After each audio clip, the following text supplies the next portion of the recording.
새벽 예배를 드리게 하신 하나님께 감사와 찬송과 영광을 올려드립니다.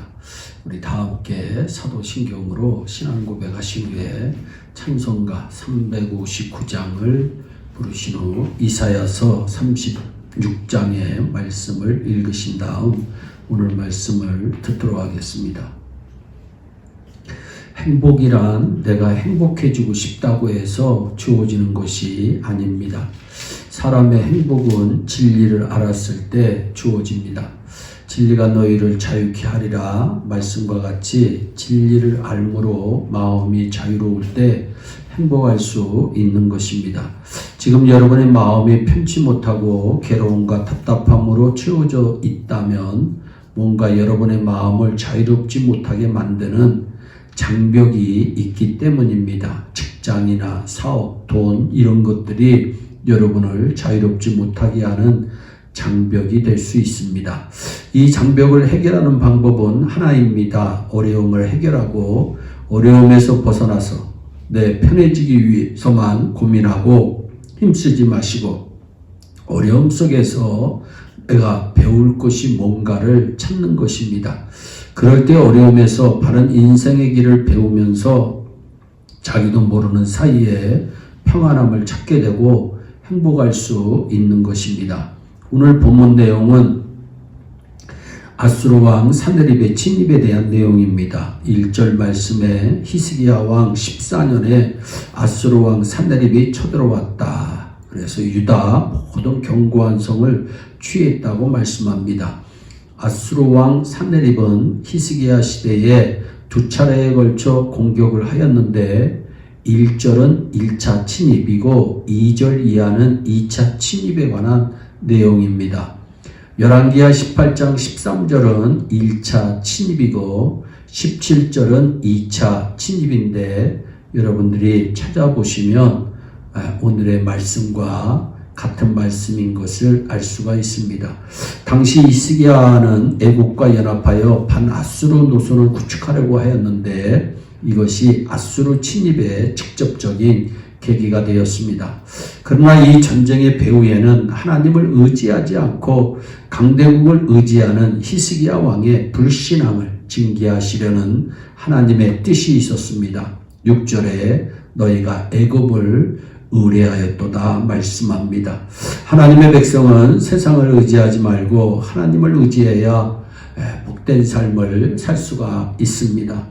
2차 침입 때 아수르의 장군 랍사게가 예루살렘에 찾아와서 이스라엘을 조롱하고 그들을 업신여기며 너희들이 하나님을 믿었다고 해서 잘된 것이 뭐냐는 말을 하고 있습니다. 14절 15절을 보면 왕의 말씀에 너희는 히스기야에게 미혹되지 말라. 그가 능히 너희를 건지지 못할 것이니라. 히스기야가 너희로 여호와를 의뢰하게 하려는 것을 받지 말라. 그가 말하기를 여호와께서 반드시 우리를 건지시리니 이 성이 아수르 왕의 손에 부침이 되지 아니하리라 할지라도 히스기야를 따르지 말라 말씀합니다.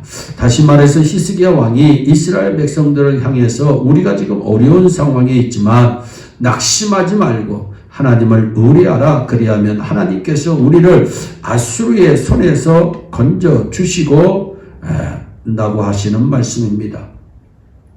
그러나 그 말을 듣지 말라는 겁니다. 아수르 왕 사네립은 또 이 장군 랍사게는 그 말을 듣지 말라는 겁니다. 히스기야 왕 말 듣지 말라는 겁니다.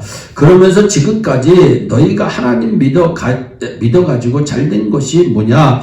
너희가 아무리 하나님을 믿고 의뢰해도 너희의 신은 너희를 건지지 못할 것이다. 그러니까 차라리 아수르 왕에게 항복해라. 그리하면 포도와 무화과를 먹을 것이고 음물물을 마실 것이라고 외칩니다. 이것이 바로 사탄의 말입니다. 사탄의 유혹입니다.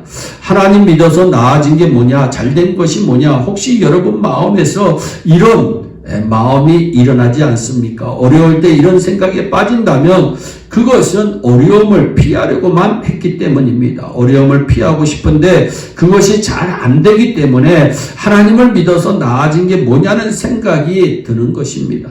11절 말씀에 이에 엘리야김과 셈나와 요아가 랍사게에게 이르되 우리가 아람 방언을 아오니 청컨대 제발 그 방언으로 당신의 종들에게 말씀하고 성위에 있는 백성이 듣는 데서 유다 방언으로는 말하지 말아 달라고 부탁을 합니다. 지금 랍사게가 예루살렘을 향해서 그들을 조롱하고 협박을 하자 유다의 대신들이 유다의 신하들이 랍사게에게 부탁하기를 제발 아람 말로 하고 유다 말로는 하지 말라는 것입니다. 왜냐하면 랍사게가 유다 말로 하면 유다 백성들이 다 알아듣게 될 것이고 그렇게 되면 백성들이 불안해할 것이니까 그들이 제발 못 듣게 해달라고 하는 것입니다. 이것이 바로 어려움을 피해가자는 생각입니다.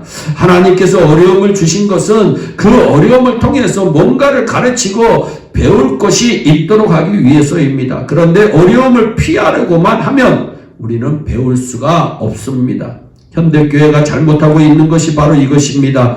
신자들이 어려움을 호소할 때 목사들이 불안감을 없애고 어려움을 피하도록 하는 말만 하고 뭔가 어려움 속에서 진리를 배우고 인생의 바른 길을 배우도록 인도해 주지 못하고 있는 것입니다. 결국 현대교회의 큰 문제는 신자들로 하여금 하나님이 어떻게 일하시는가를 배우도록 가르치지 못하는 데 있습니다. 여러분은 세상에서 파도가 치고 풍랑이 분다고 해도 그것을 피하려고만 하지 말고 그것으로 불안해하지 말고 하나님은 살아계시다는 걸 믿으시기를 바랍니다. 천지를 주관하시고 생사와 복을 주관하시는 하나님께서 여러분과 함께 하십니다. 그 하나님의 뜻과 계획이 무엇인가를 바라보시기를 바랍니다. 하나님의 뜻과 계획이 무엇입니까? 하나님께서 신자에게 어려움을 주고 국가를, 사회를 어렵게 하는 이유가 무엇입니까? 그것은 하나님의 백성들이 하나님께 더 가까이 나아오도록 하기 위함입니다. 어려움 속에서 자기를 바라보지 않고 하나님을 바라보는 삶을 배우라고 우리를 파도가 치고 풍랑이 있는 세상의 환경에 남겨두시는 것입니다. 때문에 신자에게 꼭 필요한 태도는 하나님께서 일하시도록 우리는 뒤로 물러가는 것입니다. 내가 스스로 싸워서 이기려고 하지 말고 하나님께서 일하시고 하나님께서 해결하시도록 나는 뒤로 물러가 있는 것이 필요합니다. 우리의 삶은 모두 하나님의 주관 아래 있습니다. 하나님의 주관 아래 있는데 그것을 믿고 어려움을 피하려고만 하지 말고 그 속에서 하나님을 배우려고 해야 합니다. 그럴 때 하나님께 더 가까이 나아가게 되는 자신을 발견하게 될 것입니다. 어려움이란 해결되면 또 다른 어려움이 터지게 되어 있습니다. 이 세상에서 어려움의 끝은 없습니다. 어려움은 계속 되는 겁니다. 그런데 어려움이 해결되기만 바라고 있다면 항상 마음이 흔들리고 불안한 삶을 살 수밖에 없습니다. 그러나 어려움 속에서 하나님을 바라보면서 인생을 살아가는 것을 배운다면 어떤 파도가 와도 바위돌같이 서 있게 될 것입니다. 파도가 없기를 바라지 말고 파도를 피하려고만 하지 말고 파도 속에서 하나님을 알게 되기를 기도하기 바랍니다. 하나님이 하신다는 것을 믿고 하나님께서 일하시도록 여러분은 뒤로 물러나 있기를 바랍니다. 우린 단지 하나님께서 하실 일만 바라볼 뿐입니다. 하나님 믿어도 별 수 없다는 사탄의 유혹과 사탄의 말에 빠지지 말고 파도 속에서도 하나님께서는 나와 함께 하시는 분임을 배워가는 그 귀한 신자가 되기를 예수님의 이름으로 축원합니다. 기도하겠습니다. 사랑의 하나님 아버지, 우리의 어려움을 통해서 사탄은 우리를 유혹할 때가 참 많이 있습니다. 우리가 어려울 때에는 더욱 하나님을 바라보게 하시고 하나님의 뜻을 깨닫게 해달라고 기도하게 하시고 그 어려움 속에서 하나님께서 일하심을 뒤로 물러나 지켜보는 은혜도 임하게 하여 주옵소서. 하나님, 이 코로나19의 어려움 가운데 있는 우리 예일의 성도들을 오늘도 지켜주시고 보호하시고 책임져 주시옵소서. 감사하고 예수님의 이름으로 기도하옵나이다. 아멘. 우리 다 함께 주기도문으로 예배를 마치시고 오늘도 주 안에서 승리하는 복된 하루 되시기를 바랍니다. 감사합니다.